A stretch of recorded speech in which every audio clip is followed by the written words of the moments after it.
Meron din kami mga bomba na ginagamit pang kalahatan at meron din individual. Hindi safety. Wala tayong certification na yun ay isang potable water. Iigib kami ilang container lang para magamit sa fishport. Pagkaubos, igib uli. Pag wala kang sariling service, mamamasahe ka. Alas 4:30. Pag-igib kami, mano-mano lang, ma'am. Hakot-hakot pa rin, kawawa Oo, yung mga yeah. senior citizens, kawawa talaga. Kapag naubusan po ng tubig sa deep well, umiigib kami doon sa labas, sa malayo pa. Ang operation namin dati ay MWF, naka-schedule lang po yung release namin ng tubig.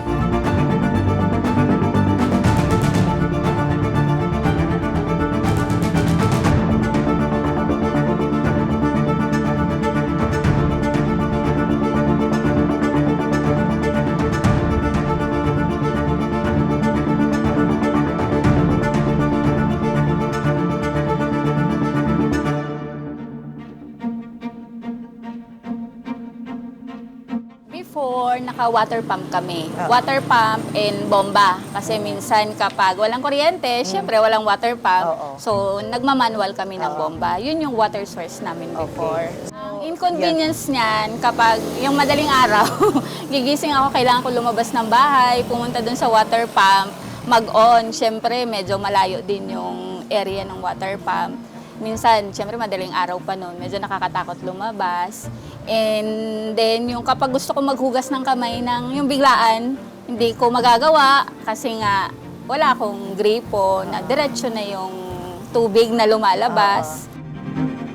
May deep well kami and we pump water. We have no problem. Pero, during summer, talagang the level of the water will go down. So, talagang mahina. We have to pump like 4 or 5 times to fill it up and mas mahal yung kuryente. So, hindi kami makakapump ng water. So, walang tubig. Noon, nung time na naabutan ko yung facility doon, grabe yung sobrang hirap ng water nila. As in, kuha ng mag-iigib, mag-iipon ng tubig sa drum. So, noon. Merong supply, kaya lang limited. Scheduling. May certain time lang po na may tulo. Most of the time, wala. Minsan talaga nauubusan. Mahirap lalo na tayo sa health. Kailangan lagi kami nag-hand washing. Mahirap na walang tubig. Pagka kumukuha kami ng inuming tubig, pumupunta pa kami sa kabilang purok, sa Purok Tawiran, kasi nandoon yung parang masarap ang lasa ng tubig na pwedeng pang-inom. Actually po, sa isang linggo, 2 bisis umahakot ng tubig. Pero ano lang yun, pang-inom lang po namin sa araw-araw yun. Yung namin, may malapit kaming balon, pang hugas, pang laba, doon po namin kinukuha. Araw-araw talaga, ma'am. Mas lalo na may bisita kami. Pang CR, importante pang CR. Hindi talaga maiwasan. Di bali may kaligo kay araw-araw magit na magligo. Di bali nagmalaktawan ang isang araw basta matupad ang CR. Ilang beses kami magbaba-baba. Kasi mabigat man og kinantiner. Yung apo ko, minsan kinantiner, na lang niya sa balikat. Kami na lang dalawa talaga, ma'am, kay yung asawa ko kuba. Kung mapuno ang 2 urukan, 4 na kantinir ang isang urukan. Di 8, maliban pa sa kusina namin. Kay araw-araw. Hirap, ma'am, Hirap po talaga dito sa amin yung tubig. So, kaya yung principal po namin dati nag-provide siya ng 3 bomba. So, yun po yung pinagkukunan namin ng tubig, pandilig sa mga halaman, panlinis ng CR, lalo na sa mga CR po. Kasi ang hirap po talaga i-maintain yung CR pag walang tubig. So, since sa school po, talagang mahalaga po ito, lalo na sa kalusugan ng mga estudyante natin. Malaking struggle po sa kantin dahil nung time na wala pa pong tubig, may bomba, may deep well. So, yung sanitation, di ba, mahirap. Dito na po ako pinanganak sa mangingisda and ever since po talaga, hirap po talaga kami sa tubig since bomba lang po talaga yung pinagkukunan namin ng tubig sa pang-araw-araw. Sa bahay po namin, yung papa ko po, siya po yung palaging nag-iigib po ng tubig na ililigo ko po, which is naglalad po yun na malalate po ako sa class kasi kailangan magsahod po muna si Papa, and also limit lang po yung kailangan kong gastusin na tubig kasi nga po, syempre, 4 po kami sa isang pamilya. Ang unang-unang naging challenge sa amin, ma'am, tubig. Kasi talagang walang tubig talaga dito. Although mahumukay kami, ma'am, ng balon, ma'am, hindi rin mainom. So ang ginagawa namin, ma'am, bangka, karga ng mga container, minsan sa Cuito, minsan sa Liberty, bago pa makakaroon kami ng tubig dito. Marami pong complaint dati dahil yung supply namin ng tubig dati, hindi maganda yung quality at saka short siya. Kumbaga kulang talaga. Yung iba, ma'am, nagtitiis na lang kasi dahil nga sa wala ring ibang makunan ng source. Tapos yung iba halos wala ka na nga masahod sa loob na isang buwan, parang ilang drum lang makuha mo. Babayaran mo pa rin yung minimum na malaki. Malaki kasi minimum dito, nasa 300 na dati. Saan-saan na available na pwedeng mag-i-give ng bomba, doon kami. Ang struggle talaga ng mahirap din noon kasi pag i-give kami, ilang container lang para magamit sa Peaceport. Pagkaubos, i-give uli. Pag wala kang sariling service, mamamasahe ka.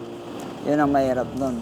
Magastos siya. Kaya minsan pa na mapupuntahan ko na bomba sira, hanap na naman ako ng available na hindi siya sira. Isang hamon sa atin dito, na pag-upo natin dito sa barangay Mangisda bilang isang punong barangay, isa yan sa malaking problema. Kaya ang ginawa natin, nakipag-ugnayan tayo sa city government, maging sa opisina ng Water District, meron kami sinumiting isang resolusyon upang hilingin na magkaroon dito ng tamang patubig sa aming barangay upang maging maalwan yung pamumuhay ng isang tao. Dahil alam natin na ang tubig isang pangunahing pangailangan para sa ating kanya-kanyang buhay. Mangingisda is one of the biggest barangay sa Puerto Princesa in terms of household population. No? So I believe 2022 census, around 2,000 households ang meron ng mangingisda. So from there, meron talaga tayong plano na mag-expand sa barangay mangingisda. 3 years ago, merong pinasang City Council resolution requesting Water District to expand to southern barangays. Kailangan na rin nating patubigan ng barangay Mangingisda since problemado sila sa supply ng water. It is kulang na kulang. Yun, nagkaroon tayo ng counting savings. Talagang pinursun natin na magkaroon ng water system yung barangay Mangingisda. Location ng barangay na yan, para rin siyang peninsula. Kagaya rin siya ng ating city proper na kabilang side ay napapalibutan ng dagat. So pag ganong setup, most likely mahirap yung underground source. Deep well source ng isang private operator doon, nahihirapang mag-produce ng tubig na tapat doon sa mga residente. So ang nangyayari, yung iba doon na nakatira umiigib pa sa bayan. So kinakarga nila sa bangka yung tubig nila. So initially, nagkaroon tayo ng study dyan para makita natin kung kaya ba. Regarding the source, wala kasi tayo nakitang magandang source doon sa area kasi wala namang ilog na malalaki, di ba? Ang well naman, meron kaming tiningnan dyan mga location ng well. Hindi natin pinustro pa yon kasi yung study namin dyan sa mga existing wells dyan, puro mahina, no? Saka brackish water. Naghanap tayo ng ibang solusyon kung pwede tayo makahanap ng source, which is na-identify natin yung Santa Lucia, which is the Malinaw River.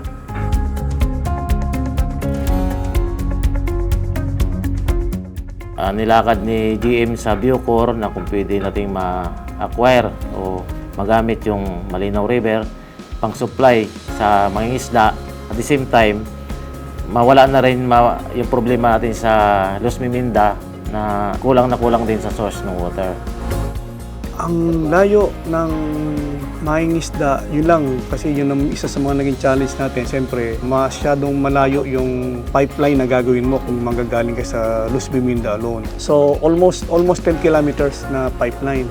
Last year lang, nakapagtayo tayo ng 1 MLD na treatment plant. Dati kasi pag lumabo yung ilog ng Santa Lucia, wala rin tayong may supply na tubig. Yung mga first year na operation natin dyan sa area ng Los Miminda in Mangingisda, naitayo na, nailagay natin yung ating treatment plant. Ngayon, kahit na medyo lumabo ang ilog, so kaya na po natin siyang i-treat at i-supply sa barangay. Naikabit natin yung ating ultraviolet disinfection system sa area na yan. So fully UV, na yung supply nila ng tubig. Nung magkaroon tayo ng inaugurasyon, dinagsa tayo ng maraming tao at gigil agad sila mag-apply. Kaya hanggang sa ngayon, patuloy yung kanilang application doon sa mga tahanan na naglalayo na makabitan talaga. Napakalaking tulong at napakalaking tuwa ng ating mga kabarangay. Maging kasiyahan ko na maging parte tayo ng kaunlaran ng luso ng Puerto Princesa. Kasi itong water system na ito ay kaunlaran talaga. Kaunlaran, basic necessity, prerequisite. Kasi kung wala yan, wala talaga ng kaunlaran. Napakahirap na nagsigil. Sa Water District, mabilis talaga yung action. So, nung pumunta ako doon, nag-apply ako. Ilang days lang kasi nag-request pa ako kasi nasa kabila yung linya. So, ni-request pa na ililipat dito sa amin, pero mabilis lang, nailipat ka agad. Thank you very much sa pagpasok sa mangingisda kasi talagang yung comfort ko, yung convenience, pagdating talaga sa water supply, ang ang laking ginhawa para sa akin personally at saka sa business side na din. Ginawa niyo lahat ng paraan na matulungan ang mga tao sa problema ng water. Barangay Mangingisda talaga is really I think, pinaka dito sa Puerto na kulang sa tubig. And thank you so much, Puerto Princesa Water District, for catering our needs. Thank you kasi nakarating kayo sa barangay namin. Kasi mula nung dumating ako dito year 1998, so alam ko yung struggles talaga. Kahit ako mismo nag-iigib ako ng tubig, no? Ang bigat ng balde. Ang sakit sa balikat, sa totoo lang. Lalo yung mga kababaihan po, talagang parang pagdating sa mga girls, struggles ang pag-igib ng tubig. So thankful po ako. So hopefully magtuloy-tuloy yung service ng Water District. Sa kantin, napakalaking tulong po ng Water District kasi nga hindi na po kami nahirapan mag-igib ng tubig. And then, may washing area na po doon sa likod na kung saan dati, nung wala pang tubig, umiigib, hanap yung mga bata kung walang tubig sa CR. So, yun po talaga ang malaking naitulong. And then, nakapasa na sa sanitation check.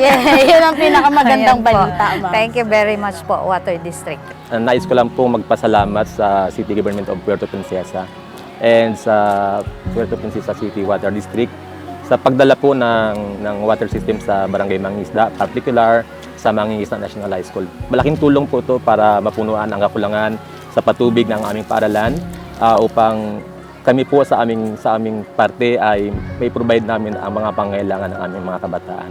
Maraming salamat po. Maganda na karon kaysa noon. Oo, totoo talaga, ma'am. Willing talaga ako, abi ni mo, ma'am. Kahit may bago kong graduate o college, nakapasas board passer, nangutang di ko sa card para makatubig lang ko, ma'am. Sa totoo lang. Malaking bagay po na dumating yung serbisyo nyo dito sa barangay. Nakakaminos kami ng trabaho kasi sa araw-araw na ginagawa namin, ipaprioridad din namin yung tubig talaga, pagbuha. Papasalamat kami sa buong pamunuan ng Water District at nabigyan po kami ng serbisyo ng tubig dito po sa aming barangay. Ako yung nag-iigib dati. Minsan katulong din yung mga kasama ko. Malaking tulong sa amin kasi hindi na kami kailangan pumunta pa maghanap ng bomba na maigiban. Naigripo na. Sa mga mangingisda naman, malaking tulong din kasi na may tubig na dito. Dito na lang sila nag-iigib, hindi na sila pupunta ng bayan at kasi marami rin nag-iigib doon. Dito na sila, malaking tulong sa kanila. Sa amin, ganun din. Malaki po talagang tulong, lalo na sa amin. Hindi na kami namumblema kung saan kami kukuha ng tubig. Thankful kami sa tulong ninyo na nabigyan kami ng magandang kalidad ng supply ng tubig. Yung ginhawa ng bawat isa, yung sufficienteng tubig, yun ang malaking benepisyo para sa amin. Na kontento kami sa serbisyo ng Water District. Kung mayroon mga problema, kagad naman tinutugunan. At yung higit sa lahat, yung patuloy na daloy ng malakas na tubig sa aming barangay na may consider namin na malinis. Malinis na ito ay galing talaga sa inyong tanggapan, sa kumpiyansa ang mga residente rito na maganda yung tubig na kanila magagamit dahil ito'y galing sa Puerto Princesa Water District. nagpapasalamat kami sa Water District dahil natugunan yung aming mga kahilingan sa magitan ng ating city government, ang Water District. Ngayon, meron na kami tubig na nagagamit, supisyenteng tubig na magagamit sa araw-araw naming pamumuhay.